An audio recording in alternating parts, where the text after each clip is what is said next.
चंपई सोरेन के साथ सीता भी आएंगी जेएमएम में।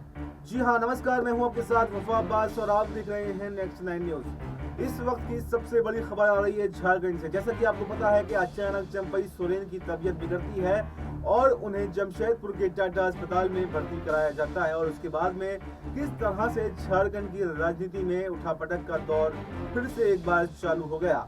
यानी कि चंपई सोरेन का जेएमएम में शामिल होने के कयास लगातार लगाए जाने लगे और हेमंत सोरेन ने चंपई सोरेन से फोन पर उनसे हालचाल भी जाना। उसके बाद में इन चर्चाओं ने और भी ज्यादा सुर्खियां पकड़ ली और अब ऐसा कयास दोबारा से लगाए जाने लगे हैं कि चंपई सोरेन एक बार फिर से जेएमएम में शामिल हो सकते हैं। और सिर्फ चंपई सोरेन ही नहीं बल्कि सीता सोरेन और चंपई सोरेन के बेटे बाबूलाल सोरेन और वो तमाम नेता जो चुनाव से पहले जेएमएम छोड़कर बीजेपी में शामिल हुए थे, उन सभी नेताओं के जेएमएम में शामिल होने की संभावना जताई जा रही है।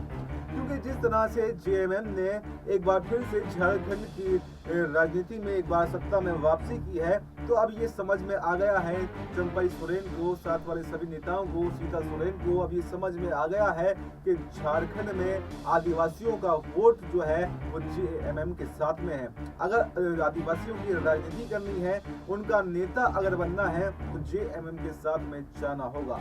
फिलहाल सारे जो मंसूबे थे बीजेपी ने किस तरह से चंपई सोरेन को अपने जाल में फंसाया और मुख्यमंत्री का लालच देकर उन्होंने अपने साथ में शामिल करवाया, इस पर भी चंपई सोरेन जो है अब मुखर होने लगे हैं। यानी चंपई सोरेन को ये एहसास कहीं ना कहीं हो गया है कि उनके साथ में धोखा किया गया। यानी पहले तो जब हेमंत सोरेन वापस जेल से आए थे, उन्होंने चंपई सोरेन से कुर्सी खाली करने के लिए कहा था, तो भी उन्होंने अपमानित महसूस किया था, लेकिन अपने आप को इतना ठगा हुआ तब भी महसूस नहीं किया था, क्योंकि चंपई हेमंत सोरेन ने मंत्रिमंडल से बाहर नहीं किया था। लेकिन अब उनको जाकर के ये एहसास हो रहा है कि बीजेपी किस तरह से पहले अपने जंगल में फंसाती है और उसके बाद में उन नेताओं का करियर ही समाप्त कर देती है। जैसे इसका सबसे बड़ा एग्जाम्पल अगर देखा जाए तो एकनाथ शिंदे महाराष्ट्र के, क्योंकि पहले तो एकनाथ शिंदे को वो सब कुछ दिया गया जो उन्होंने मांगा, लेकिन उसके बाद में किस तरह से एकनाथ शिंदे को इस चुनाव में साइड लाइन कर दिया गया और जो मंत्रालय वो मांग रहे थे, बड़े मंत्रालय, वो भी उनको नहीं दिए गए। यानी कहीं ना कहीं एक तरह से विश्वासघात जो है एकनाथ शिंदे के साथ में भी किया गया।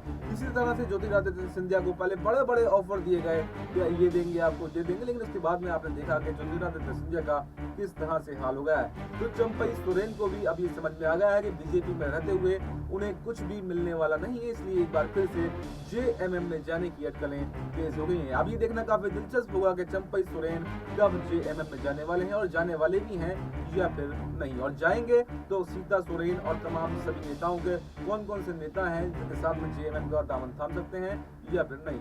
तो फिलहाल इस खबर पर आपको क्या कहना है, कमेंट बॉक्स में आप अपनी राय दे सकते हैं। इस खबर में इतना ही। देश और दुनिया की तमाम बड़ी खबरों के लिए आप बने रहिए हमारे साथ और देखते रहिए नेक्स्ट 9 न्यूज।